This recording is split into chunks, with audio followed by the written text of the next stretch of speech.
Listen. Practice. Speak. Practice makes you perfect. Welcome to the deep dive. Today, we're doing things a little bit differently.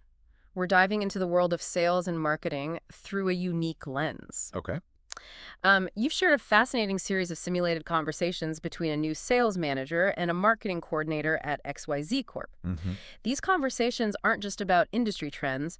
They're a window into the dynamics of collaboration, professional growth, and what makes for a killer sales and marketing team. Yeah, what's so compelling about this format is that it allows us to kind of eavesdrop on these real-world scenarios and extract valuable insights that you just wouldn't get from textbook definitions. Exactly. It's like having a front row seat to a masterclass in building relationships, navigating industry shifts, and achieving success in both sales and marketing. Right. So let's jump right in. The first conversation introduces us to Tom Johnson, the new sales manager, and Mary Lee, the marketing coordinator at XYZ Corp. Okay. What struck me right away was their shared enthusiasm for working together. Yep. Like they both understand that sales and marketing aren't separate entities. They're two sides of the same coin. Yeah, I think that's a crucial point, especially in today's business landscape. Silos between departments are a recipe for disaster. Yeah. The companies that are truly thriving are the ones where sales and marketing are seamlessly integrated, Yeah. sharing information and strategies to create this unified customer experience. Tom actually says something along those lines in the first conversation. He's all about strengthening the relationship between the two departments, emphasizing open communication and a shared commitment to results. And Mary's totally on board, excited about the potential for collaboration and innovation. Their proactive approach is refreshing. Yeah. Instead of waiting for problems to arise, they're actively seeking ways to align their strategies and support each other's goals. Yeah. They even schedule a follow-up meeting to kind of delve deeper into specific marketing initiatives, which shows a real commitment to building a strong foundation for their working relationship. Tom and Mary's commitment to collaboration is evident, but their individual career paths are equally fascinating. Let's dive into their backgrounds. Sure. So Tom started in retail sales, but found his true passion in B2B drawn to the more consultative approach. Mary, on the other hand, has this incredibly diverse marketing background, from content creation to digital marketing and even event planning. Right. What stands out to you about their journeys? I'm struck by their shared dedication to continuous learning. Mary recently completed a digital marketing certification, Yeah. which is particularly interesting. It's not just a piece of paper. Yeah. She's gained specific skills in areas like search engine optimization or SEO, pay-per-click advertising, or PPC and social media marketing. These are all highly variable skills in today's digital landscape, and they directly benefit her role at XYZ Corp, allowing her to develop more targeted and effective campaigns. Yeah. Tom, meanwhile, is actively seeking to improve his negotiation and consultative selling techniques. It's not just about wanting to learn. They're actively seeking out resources and opportunities to upgrade their skills and knowledge. They even recommend some specific resources like the Marketing Land newsletter, Harvard Business Review, and training programs from the Association of International Product Marketing and Management. It's like they're handing us a roadmap for professional development. I think that's a valuable takeaway for our listener in any industry, but especially in fast-paced fields like sales and marketing. Yeah. Continuous learning is non-negotiable. It's not enough to just rely on what you learned in school or even in your previous roles. Right. The landscape is constantly shifting, new technologies are emerging, and consumer behavior is evolving. To stay ahead of the curve, you need to make learning a habit. Absolutely. Now, things get really interesting when Tom expresses a need to improve lead generation. It's a classic sales manager dilemma, right? Okay. You've got ambitious targets to hit, and you need a steady stream of qualified leads to make it happen. Lead generation is the lifeblood of any sales organization. Without it, the entire sales funnel dries up. What's impressive is that Mary doesn't just offer these generic solutions. Yeah. She comes to the table with data-backed insights. Mention the success they've seen with targeted social media ads and content marketing. Right. It's clear that XYZ Corp is embracing data-driven decision-making, which is crucial for any successful marketing strategy. They even plan a lunch meeting with other members of the marketing team, including the digital marketing manager and content strategist, to brainstorm even more lead generation strategies. This highlights the importance of cross-functional collaboration. It's not just about sales and marketing working together. Mhm. It's about bringing in expertise from across the organization to develop a holistic and effective approach. I think that's a key takeaway for our listener. Don't underestimate the power of collaboration, not just within your immediate team, but across departments and disciplines. So true. Now let's talk about some of the emerging trends that are shaping the marketing landscape. Mary highlights a few big ones, starting with personalization and hyper-targeting. They specifically discuss dynamic email marketing campaigns and how those have really boosted engagement and conversion rates. For those who might not be familiar, dynamic email marketing involves using data to personalize the content of an email based on the recipient's preferences, behavior, or demographics. Right. So instead of sending a generic email blast to everyone on your list, you're tailoring the message to each individual, which makes it more relevant and engaging. Yeah. This level of personalization is incredibly powerful because it shows your audience that you understand their needs and are providing value that's specific to them. It's about moving away from that one-size-fits-all approach and Ah. creating experiences that resonate with individual customers. Exactly. And the data backs it up. Dynamic email campaigns consistently outperform generic emails in terms of open rates, click-through rates, and conversions. Another trend Mary mentions is influencer marketing, Yep. which has become a dominant force, especially when launching new products. What's interesting here is that Mary emphasizes their rigorous evaluation framework for identifying and vetting potential influencer partners. Mm-hmm. They're not just chasing follower counts. They're being strategic and ensuring alignment with their brand values. It's not just about finding someone with a large audience. Right. It's about finding the right influencer whose values, style, and audience align with your brand. Exactly. It's about building authentic relationships that resonate with your target audience. It's about finding influencers who genuinely believe in your product and can credibly endorse it to their followers. No, it wouldn't be a deep dive without acknowledging some of the challenges facing the marketing industry. Mhm. And Mary doesn't shy away from them. She brings up the constantly shifting consumer privacy landscape, Right. which has become a major concern for marketers. Privacy is a hot-button issue, and rightly so. Consumers are increasingly aware of how their data is being collected and used, and they're demanding more transparency and control. Absolutely. It's all about finding that balance between delivering personalized experiences and respecting user privacy. Mary talks about how XYZ Corp has shifted towards contextual and behavioral targeting tactics. Okay. Instead of relying solely on personal data, could you explain the difference between those approaches for our listener? Sure. In the past, a lot of digital marketing relied heavily on collecting personal data. Things like your name, your email address, your browsing history, purchase history, and so on. Yeah. This data was used to build detailed profiles of individual users and target them with highly personalized ads and content. However, as privacy concerns have grown, many companies like XYZ Corp are moving away from this approach. So what are they doing instead? Well, they're shifting towards what's called contextual targeting, which focuses on the context of the content being consumed. Right. For example, if you're reading an article about travel on a website, you might see ads related to hotels, flights, or travel insurance. Right. Even if the ad platform doesn't know anything about your personal browsing history or preferences, it's based on the assumption that if you're interested in a particular topic, you're more likely to be receptive to ads related to that topic. That makes sense. So how does behavioral targeting fit into this? Well, behavioral targeting still relies on data about user behavior, but it's less about personal identifiers and more about aggregated patterns. Okay. So, for example, instead of tracking your specific browsing history, they might track how users who visit certain pages tend to interact with the site.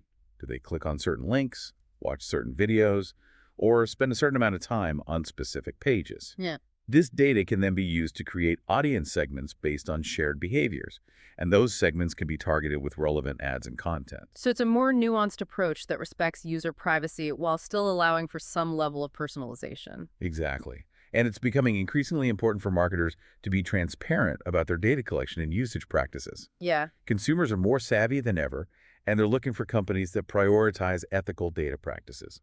Data privacy is certainly a complex and evolving landscape, but it sounds like XYZ Corp is taking the right steps to balance personalization with responsibility. It's definitely an area where companies need to stay informed and adapt quickly to changing regulations and consumer expectations. Absolutely.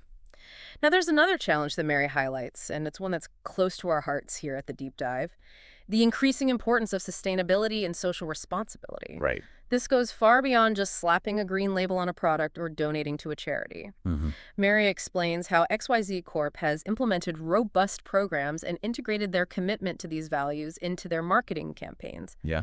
They're walking the walk, not just talking the talk. Right. And it sounds like these efforts have resonated well with both customers and employees. It's a win-win. Consumers are increasingly choosing to support brands that align with their values, and employees are more engaged and motivated when they feel good about the work they're doing. It's about creating a sense of purpose and making a positive impact on the world. Now, let's shift gears a bit and talk about career aspirations. Okay. Mary is ambitious and sees herself in a marketing director or even a CMO role down the line. She recognizes the importance of continuing to hone her data analytics skills and becoming even more adept at cross-functional collaboration. It's inspiring to see her drive and clarity of vision. She's not just passively hoping for career advancement. She's actively identifying the skills and experiences she needs to reach her goals. Tom, on the other hand, has his sights set on a general management role. He sees sales as a stepping stone to a broader leadership position where he can leverage his skills in relationship building strategy and problem solving. Their ambition is commendable, but what's really striking is that they both emphasize the importance of work-life balance. That's something we often hear about, but it can be hard to put into practice, especially in high-pressure roles. Absolutely. Yeah. But Mary and Tom seem to have found strategies that work for them. Mary talks about blocking time for personal activities, setting boundaries around email, and modeling healthy behavior for her team. She's being proactive about prioritizing her well-being and creating a culture of balance within her team. Exactly. And Tom echoes those sentiments. He's all about being intentional with his daily routine, making time for exercise, not bringing work home, and taking regular vacations. It's refreshing to hear them talk so openly about work-life balance and prioritize their well-being alongside their career ambitions. It's a reminder that success isn't just about climbing the corporate ladder. It's about living a fulfilling and balanced life. Well said. Now let's peek into the company culture at XYZ Corp. From what we hear in these conversations, it sounds like a pretty ideal environment, collaborative, innovative, and supportive. They have a strong emphasis on continuous learning and professional development, which we've already seen reflected in Tom and Mary's own career paths. And they even mention a low turnover rate at XYZ Corp, Right. which often indicates a positive and supportive work environment. People don't tend to stay at companies where they're unhappy or unfulfilled. It's a good sign. Now, are you ready for some future gazing? I'm all ears. Mary shares some intriguing predictions about the future of marketing and sales. Okay. And let me tell you, it's going to be an exciting ride. I'm ready. First up, she predicts that data-driven decision-making and marketing automation will become even more crucial. We're talking even closer integration between sales and marketing, Yeah. with the lines between the two functions blurring even further. It's no longer about separate departments. It's about creating a unified customer journey. The future belongs to the collaborators. Couldn't agree more. And of course, sustainability and social impact are top of mind for Mary. She believes that companies will need to authentically weave these priorities into their operations, not just treat them as a marketing tactic. Greenwashing won't cut it. Yeah. Consumers are savvy, and they can spot inauthenticity from a mile away.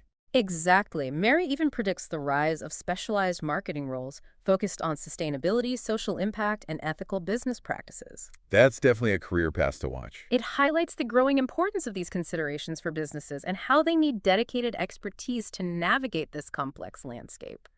And finally, Mary throws out a prediction that's both exciting and a little daunting. Okay. She sees immersive technologies like augmented reality AR and virtual reality VR becoming major players in creating engaging customer experiences. That's a bold prediction. But aren't there concerns about cost and accessibility when it comes to those technologies? That's a great question. I'm curious to hear your thoughts on that. Well, AR and VR are still relatively new technologies. Yeah. And there are definitely challenges to overcome in terms of cost accessibility and user adoption. Yeah. But the potential is undeniable. Imagine attending a virtual conference from the comfort of your home, Right. trying on clothes virtually before you buy them online, or even exploring a potential travel destination through a VR headset. The possibilities are endless. And for businesses, these technologies offer opportunities to create more engaging and immersive customer experiences, gather valuable data about user behavior, and even streamline processes like training and product development. So while there are challenges to overcome, the potential benefits are significant. It's definitely an area worth exploring for anyone in sales and marketing. Now, we talked a lot about work-life balance. This can be a struggle for many people, especially in fast-paced, high-demand roles. What advice would you give our listener who's feeling overwhelmed and burnt out? First, recognize that work-life balance is a journey, not a destination. It's an ongoing process of setting boundaries, prioritizing your well-being, and making adjustments as needed. Yeah. Start by identifying what's truly important to you outside of work, your family, friends, hobbies, health, and personal growth. Then make a conscious effort to schedule time for these activities, just like you would schedule a meeting or a work deadline. It's about being intentional with your time and energy, rather than letting work consume every aspect of your life. Exactly. And don't be afraid to say no to requests that don't align with your goals or values. Right. Learn to delegate tasks whenever possible and ask for help when you need it. You don't have to do it all alone. So it's about taking control of your schedule and your workload rather than letting them control you. Precisely. And remember, work-life balance looks different for everyone. Yeah. What works for one person might not work for another. It's about finding what brings you joy and fulfillment outside of work and making sure you carve out time for those activities. It's about prioritizing your well-being and recognizing that a happy, balanced individual is ultimately a more productive and engaged employee. Exactly. Now let's talk about company culture. Yeah. Tom and Mary seem to be working in a pretty ideal environment, collaborative, innovative, and supportive. But what about those of us who aren't so lucky? Yeah. What if you're stuck in a toxic or uninspiring workplace? Yeah, that's a tough situation to be in. Do you just grin and bear it? Not necessarily. First, try to identify what specifically is making the environment feel toxic. Is it a lack of communication, poor leadership, unrealistic expectations? Once you've pinpointed the problem, you can start exploring potential solutions. So it's about being a problem solver, not just a complainer. Exactly. See if there are ways to address the issue directly. Can you have an honest conversation with your manager? Can you suggest team-building activities to improve communication? Yeah. Can you propose new processes to streamline workflows and reduce stress? So it's about taking initiative and trying to make things better from within. Absolutely. And if your efforts to improve the situation are met with resistance or indifference, it might be time to start exploring other opportunities. Yeah. Sometimes the best solution is to simply walk away and find a workplace that better aligns with your values and needs. Life's too short to be miserable at work, right? Exactly. Now, I want to touch on something particularly relevant in today's world, the importance of diversity and inclusion in the workplace. This is a topic we're passionate about here at The Deep Dive. It's essential for any organization that wants to be truly innovative and successful. Diversity of thought, experience, and perspective leads to better problem solving, increased creativity, and a more engaging and fulfilling work environment for everyone. Couldn't agree more. Now, how can our listener be an advocate for diversity and inclusion in their own workplace? It starts with awareness and education. Take the time to learn about different cultures, perspectives, and experiences. Yeah. Challenge your own biases and assumptions. It's about being open-minded and willing to learn from others who are different from you. Exactly. And once you've developed that awareness, you can start taking action. Speak up against discriminatory language or behavior. Advocate for more inclusive hiring practices. Support employee resource groups. Mentor colleagues from underrepresented backgrounds. It's about making diversity and inclusion a priority, not just a buzzword. Absolutely. Right. And remember, it's an ongoing journey, not a destination. We all have a role to play in creating a more equitable and inclusive workplace for everyone. Well said. This deep dive has been incredibly insightful. I'm feeling inspired and energized to tackle the future of sales and marketing, armed with all this knowledge and these actionable tips. That's what we aim for. Now, before we wrap up, I want to leave our listener with the final thought-provoking question, something to ponder as they continue on their professional journey. Yeah. Given the rapid pace of change and the constant evolution of technology, what skills or knowledge do you believe will be absolutely essential for success in the next 5 to 10 years in sales and marketing, maybe even beyond? That's a great question. While it's impossible to predict the future with certainty, I believe certain skills will become even more valuable as the lines between the physical and digital worlds continue to blur. First and foremost, I think we'll see a surge in demand for what I call hybrid thinkers. Individuals who can seamlessly blend creativity and analytical thinking. So it's not just about being a left brain or right brain thinker, Yeah. It's about harnessing the power of both. Precisely. The ability to generate innovative ideas and then back them up with data-driven insights will be a highly sought-after skill set. Think of it as the ultimate marketing and sales superpower. I love it. Hybrid thinking, check. What else should our listeners be focusing on? Emotional intelligence. As artificial intelligence becomes more sophisticated, the ability to understand and navigate human emotions will become even more crucial. It's about that human touch, Right. that ability to connect on a deeper level, which AI, at least for now, can't replicate. Exactly. Empathy, active listening, Right. and the ability to build trust and rapport. These are skills that will set you apart in a world increasingly dominated by automation. So sharpen those EQ skills, folks. What else is on your radar? Adaptability. The only constant is change, and the pace of change is only accelerating. Those who can embrace new technologies, learn new skills, and pivot quickly in response to market shifts will thrive. It's about being comfortable with uncertainty and having a growth mindset. Exactly. And it's not just about adapting to external changes. It's also about having the self-awareness to identify areas where you need to grow and develop. So it's about constantly challenging yourself, stepping outside your comfort zone, and being open to new experiences. Absolutely. Mhm. And finally, I believe ethical decision-making will become a non-negotiable skill. As technology advances and blurs the lines between what's possible and what's right, it will be crucial for marketers and salespeople to have a strong moral compass. It's about doing business the right way, even when it's not the easy way. Exactly. Consumers are becoming more discerning and demanding transparency and accountability from the brands they support. Those who prioritize ethical practices and put people and the planet before profit will ultimately earn the trust and loyalty of their customers. So it's not just about what you sell, it's about how you sell it. Precisely. Now, I want to emphasize that these are just a few of the many skills and knowledge areas that will be important in the future of sales and marketing. The key is to stay curious, embrace lifelong learning, and never stop exploring new possibilities. Well, I don't know about you, but I'm feeling incredibly inspired after this deep dive. It's exciting to think about the possibilities that lie ahead and how we can each contribute to shaping the future of these dynamic and evolving fields. It's an exciting time to be in sales and marketing, that's for sure. And remember, the future isn't something that happens to us, it's something we create. Well said. Now, before we sign off, I want to thank our listener for joining us on this deep dive. We hope you found it as insightful and thought-provoking as we did. And remember, stay curious, keep learning, and never stop exploring. Until next time, happy diving. Okay, I'm on the edge of my seat. Give me the inside scoop. First and foremost, I think we'll see a surge in demand for what I call hybrid thinkers. Individuals who can seamlessly blend creativity and analytical thinking. So it's not just about being a left brain or right brain thinker, it's about harnessing the power of both. Precisely. The ability to generate innovative ideas and then back them up with data-driven insights will be a highly sought-after skill set. Think of it as the ultimate marketing and sales superpower. I love it. Hybrid thinking check. What else should our listeners be focusing on? Emotional intelligence. As artificial intelligence becomes more sophisticated, the ability to understand and navigate human emotions will become even more crucial. It's about that human touch, that ability to connect on a deeper level, which AI, at least for now, can't replicate. Exactly. Empathy, active listening, and the ability to build trust and rapport. These are skills that will set you apart in a world increasingly dominated by automation. So sharpen those EQ skills, folks. What else is on your radar? Adaptability.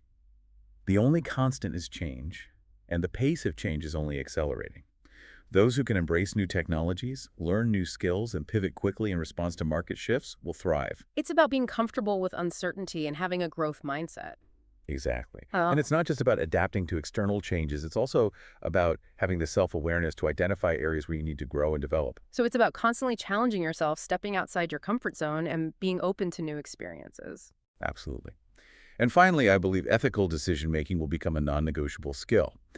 As technology advances and blurs the lines between what's possible and what's right, it will be crucial for marketers and salespeople to have a strong moral compass. It's about doing business the right way, even when it's not the easy way. Exactly. Consumers are becoming more discerning and demanding transparency and accountability from the brands they support. Those who prioritize ethical practices and put people and the planet before profit will ultimately earn the trust and loyalty of their customers. So it's not just about what you sell, it's about how you sell it. Precisely. Now, I want to emphasize that these are just a few of the many skills and knowledge areas that will be important in the future of sales and marketing.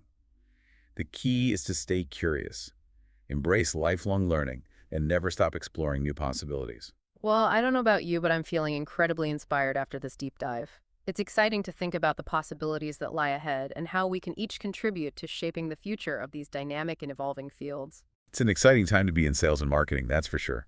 And remember, the future isn't something that happens to us. It's something we create. Well said. Now, before we sign off, I want to thank our listener for joining us on this deep dive. We hope you found it as insightful and thought-provoking as we did. And remember, stay curious, keep learning, and never stop exploring. Until next time, happy diving.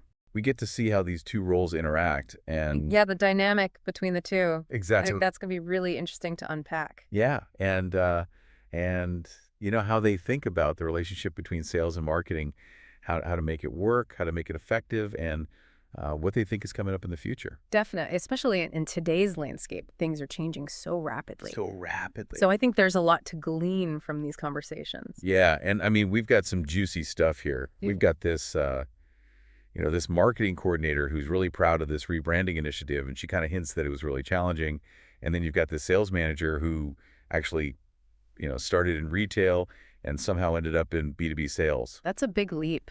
It is a huge leap, and then they're both thinking about, how they want to develop professionally. Yeah, very forward thinking. So I'm really excited to dig in. Why don't we start with their first meeting? I think that's a great place to see how they sort of establish that connection. Yeah, let's jump right in. And it's interesting, right off the bat, they're talking about this shared goal of strengthening that sales and marketing connection. Oh, that's great. Which is so important. So important. Right away, they're on the same page about, open communication teamwork. Yeah, it seems like they get, so many companies struggle with that whole silo thing. Totally. It's like two separate planets sometimes. Yeah, they're speaking different languages. Exactly. And Tom and Mary here, they just understand that they're on the same team working towards those same goals ultimately. And they don't just talk about collaboration, they actually seek it out. Yeah, you can see that. Tom specifically asks for marketing's insight on lead generation, which, is a huge part of his job as a sales manager. Absolutely. And Mary, she doesn't just give some vague ideas either. She points to the success they've had with targeted social media ads and content marketing. Yeah, it's like she's saying, hey, we've got proof this stuff actually works. It's data-driven. Data-driven, yeah. Which is key these days. And they even go a step further, and they schedule a meeting with their digital marketing manager and a content strategist to kind of brainstorm some strategies together. It's the power of bringing those different perspectives together. Right, it's like a dream team of marketing and sales expertise. I love that. But before we get too deep into their strategies, I kind of want to know a little bit more about Tom and Mary themselves. Okay, so let's start with Mary. Yeah. Her career path is pretty much what you'd expect for a marketing professional. Okay. Got her degree, gained some experience at a small agency where she wore many hats. The bet. Content creation, digital marketing, even event planning, she did it all. Wow, a real well-rounded experience there. Exactly. And now she's been at XYZ Corp for 3 years and is taking on more strategic responsibilities. That's great. So that agency experience probably gave her that broad perspective that she needed, right? I would say so for sure. Yeah, but Tom's story is a little bit more surprising, isn't it? Oh, yeah. He started in retail sales right out of college. Really? Can you imagine that? I mean, it's quite a leap going from selling, clothes or electronics to the complexities of B2B. Huge leap. It wasn't until later that he discovered his passion for that consultative approach to sales. Really building those relationships and helping clients. Yeah, that problem-solving aspect of it. Right. It seems like that's what really drew him in. Yeah. And so now he has 7 years of sales management experience under his belt. He's been around the block a few times. Right. In the last 3 at XYZ Corp. So He's no stranger to the game. not at all. Yeah. So both of them have these, diverse backgrounds and all this experience to draw on. But what really struck me was their shared commitment to learning. Oh, yeah, they're definitely lifelong learners. Mary, for example, is always attending conferences, webinars, reading industry publications. She's up on all the latest trends. Yeah, like the Marketing Land newsletter and the Harvard Business Review. And she even got this digital marketing certification recently. Wow, that's dedication. That's huge, especially in fields that are changing so quickly. You got to keep learning or you'll be left behind. It's like she's saying we need to keep evolving if we want to stay ahead of the game. Couldn't agree more. And she didn't just get any certification. She specifically chose one that focused on SEO PPC marketing automation. Very strategic thinking there. Very strategic. Yeah, those are the skills that are in high demand these days. And then Tom's right there with her. He's also looking to upskill himself, focusing on things like negotiation and consultative selling. Yeah, he wants to constantly be refining his approach. Yeah. And Mary's already offering some guidance. She's recommending specific training programs like those offered by the Association of International Product Marketing and Management. Wow, she's got resources. She's got the resources, yeah. So it's great to see that they're already supporting each other in their professional growth. For sure, teamwork makes the dream work. And it's not just about individual skills. They're both very aware of these big trends that are happening in their industry. Yeah, they see the big picture. Like Mary brought up this idea of personalization and hyper-targeting in marketing. Right. It's not just about blasting out generic messages anymore. Yeah, it's about reaching the right people with the right message at the right time. And they're not just talking about it in theory either. Mary's team has actually had a lot of success with these dynamic email campaigns that use customer segmentation and real-time data to personalize everything. Okay, wait a minute. Hold on. Now we got to break that down a little bit. Yeah. I know some of our listeners might not be familiar with all those terms. Yeah, let's clarify. So customer segmentation, what is that? So basically, think of it as dividing your audience into smaller groups based on shared characteristics, Okay. like their demographics, buying behavior, their engagement with your brand. So it's like instead of sending the same email to everyone, you're creating these more targeted messages. Yeah. Exactly. You're tailoring your messaging to each group's specific needs and interests. I see. So it's much more effective. But how does real-time data play into all this? Well, real-time data is all about capturing information about your customers' actions as they happen. Okay. So things like what pages they visit on your website, what products they're looking at, how they interact with your emails. So you can adjust your message on the fly based on what they're doing right now. That's right. It makes the whole experience much more personalized and engaging. That's really impressive. Yeah, XYZ Corp seems to be really on top of this data-driven marketing. They do. But I also want to hear more about that rebranding initiative that Mary mentioned. Oh, yeah. She seems really proud of it, but she kind of hinted that it wasn't all smooth sailing. Sounds like there were some challenges involved. Yeah, I bet it was a huge undertaking. Not just a new logo, but a whole new brand message and positioning. I imagine it involved a lot of collaboration across different departments. Right, and getting everyone on board probably wasn't easy. Yeah, especially in a big company like that. Yeah, I wonder what kind of pushback they faced. Maybe resistance to change from longtime employees. Or maybe it was hard to explain the value of the rebranding to stakeholders. All valid possibilities. And how did they even measure the success of it? Was it brand awareness, Yeah. customer feedback, sales data? Good questions. So many questions. I'm eager to dive deeper into that part of the conversation. Me too. Let's do it. Let's see how they handled those challenges and what they learned from the whole experience. All right, let's go. Let's go. It's interesting how they bring up this whole thing about ethics and marketing. Oh, yeah. Like, they specifically talk about this challenge of navigating the whole consumer privacy landscape.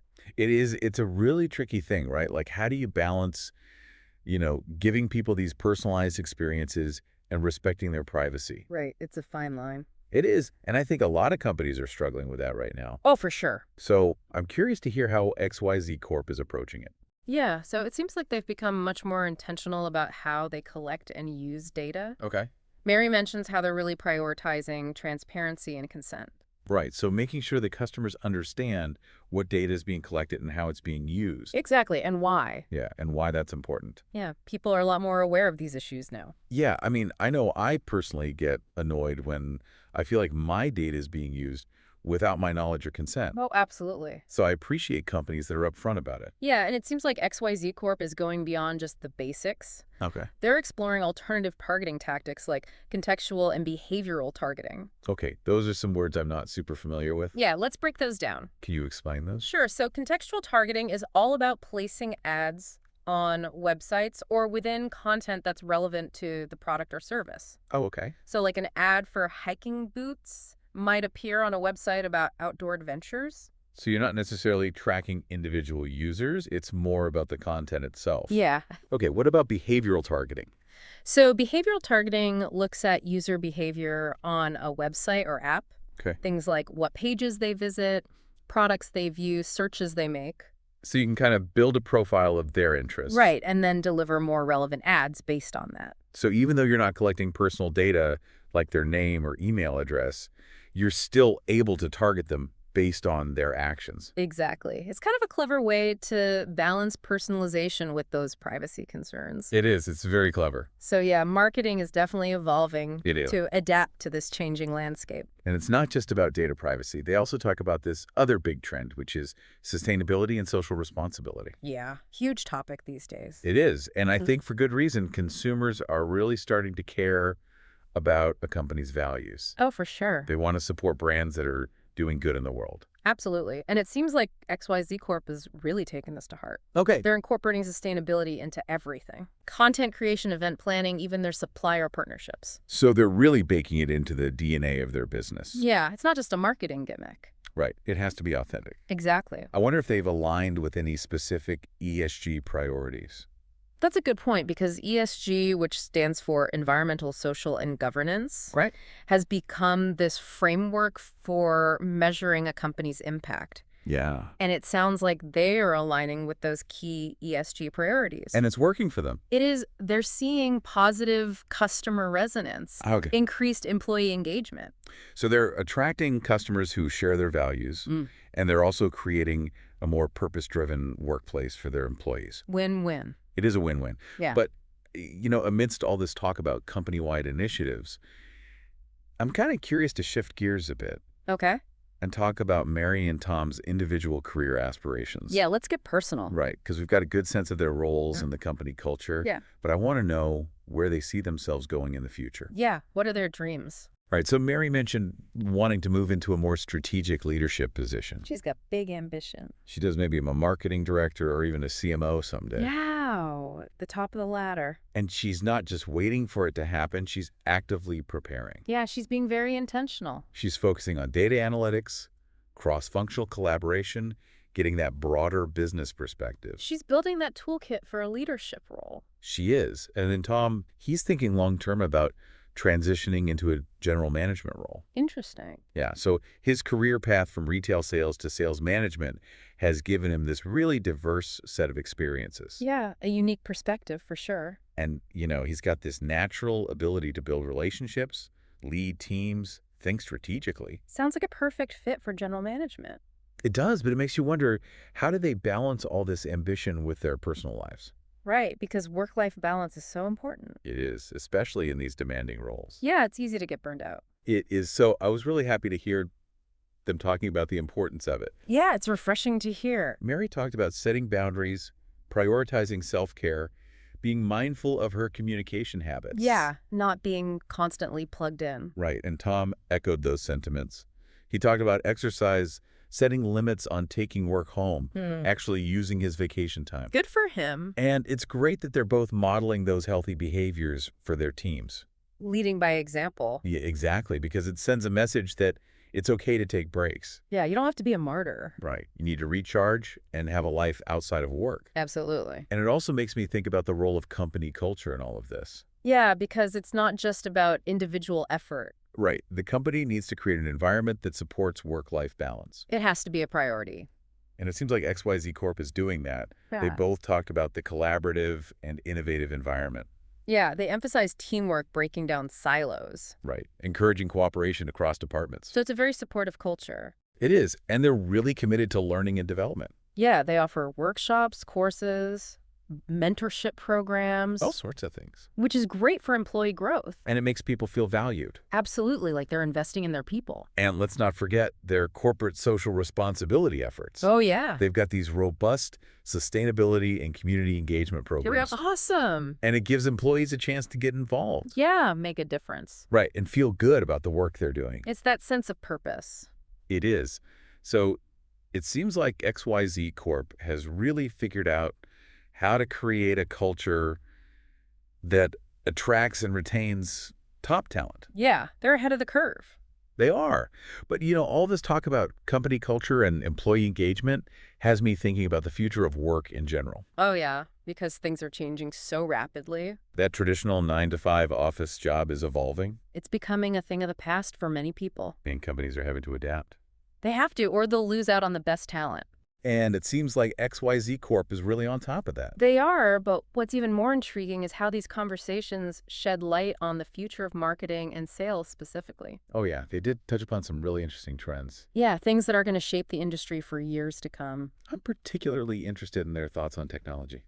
Yeah, they had some great insights about data-driven decision-making, marketing, automation, immersive technologies. It's a lot to unpack. It is, but it's exciting stuff. It is. So let's dive in and see what it means for our listeners and the future of these dynamic fields. Let's do it. Okay, so one of the biggest trends they talked about is this continued rise of data-driven decision-making and marketing automation. Yeah, it's like we're moving towards this world where marketing and sales are becoming even more intertwined. Yeah, relying on data analysis and technology to get results. And we're already seeing this happening. With personalized email campaigns, targeted advertising. But it's only going to accelerate.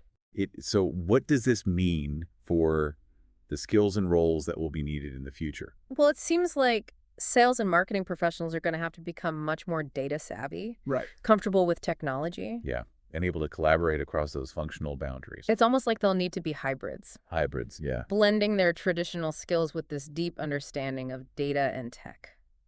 So what are some specific skills that people should be focusing on?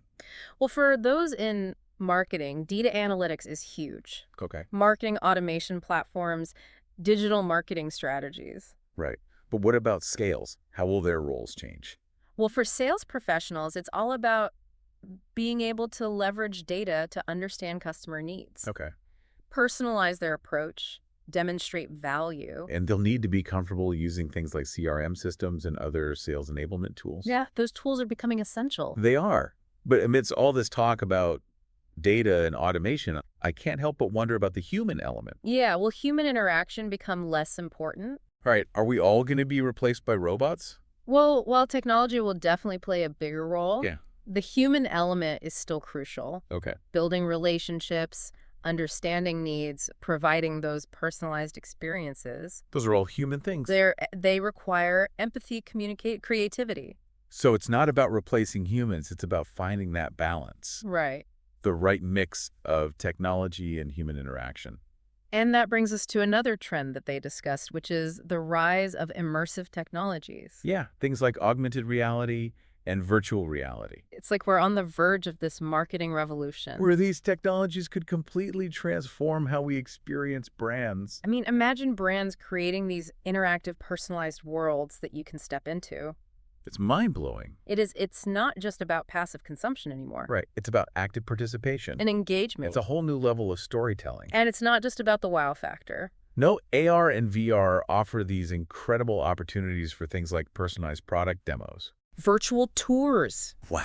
immersive training simulations. The possibilities are endless. They really are. I mean, this could be huge for so many industries. Real estate, tourism, healthcare. I can already picture marketing departments hiring game designers and experienced architects. It's the future. It is. So what kind of skills are we going to need in this immersive future? Well, spatial design is going to be key. Okay. Expertise in user experience for these virtual environments. Because we're not just designing websites anymore. Right. We're crafting entire worlds. That need to be intuitive, engaging, immersive. Exactly. So we need people who can blend technical skills with creative vision. Right. It's a whole new breed of marketer. And it's not just about the design aspects. Right. Sales and marketing teams will need to know how to use these technologies effectively. Yeah, to achieve their goals. So developing new metrics, crafting compelling narratives for these virtual worlds. It's a lot to think about. It is, but it's exciting. It is. So what can we do today to prepare for all this? Well, Mary and Tom both emphasize the importance of continuous learning,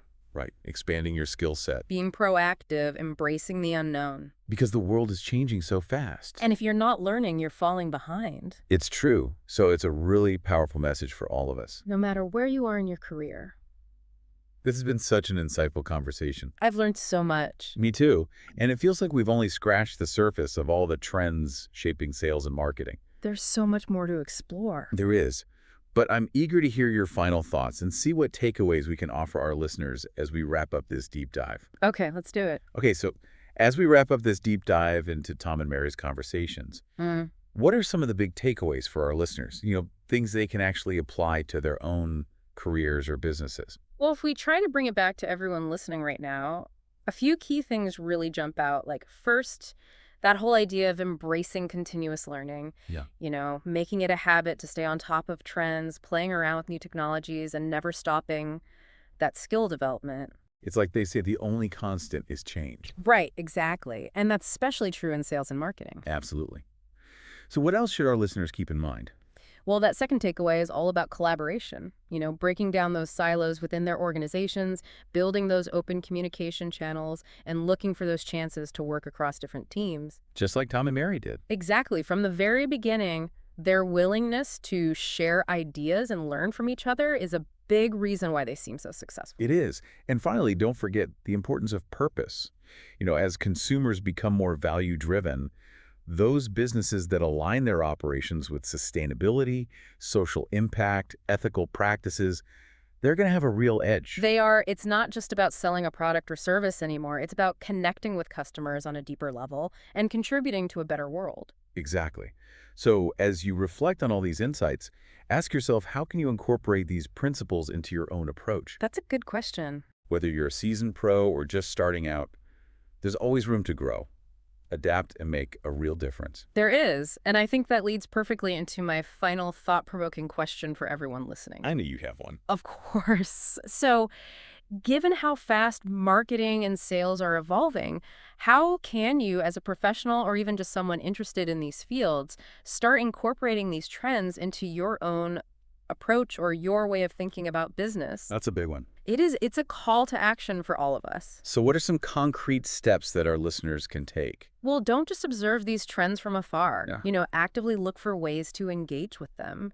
Maybe that means taking a course on data analytics, experimenting with a marketing automation tool, or even researching companies like XYZ Corp to see how they're putting these ideas into action. I love that idea of researching companies, like taking a field trip into the future of work. It is. You can learn so much from seeing how real businesses are tackling these challenges and coming up with solutions. And who knows, you might even discover new career paths or areas of specialization you hadn't even considered. That's the beauty of it. It is so.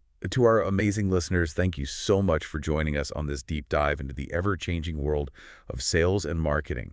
We hope you've surfaced with some valuable insights and a renewed sense of curiosity. We do. And remember, the learning never stops.